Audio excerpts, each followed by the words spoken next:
Ombudsman Conchita Carpio Morales sinampahan ng disbarment case sa Korte Suprema dahil naman sa pag-absuelto kay dating Pangulong Noynoy Aquino sa isyu ng DAP. Detalye mula kay Eagle News reporter Moira Encina.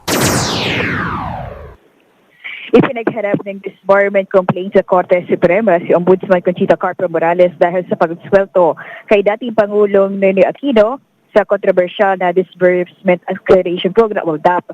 Ang disbarment case laban kay Morales ay inihain ni dating Manila Councilor Greco Belhica na isa sa mga petitioner noon na kumestyon sa Korte Suprema sa DAP.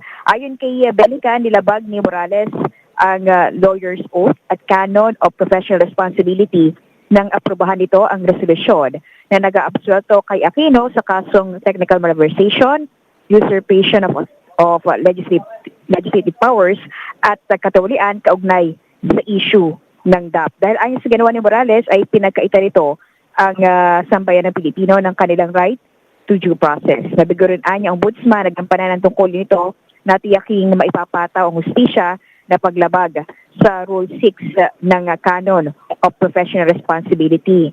Nilabag din niya ni Morales ang Canon 7 dahil sa hindi nito pinanaig ang integridad at dignidad ng legal profession. Una nang idineklara ng Supreme Court na illegal ang DAP, si Morales ay itinalaga ni Aquino sa pwesto matapos itong magretiro bilang magistrado ng Korte Suprema. Para sa Eagle News, Maring C, 125.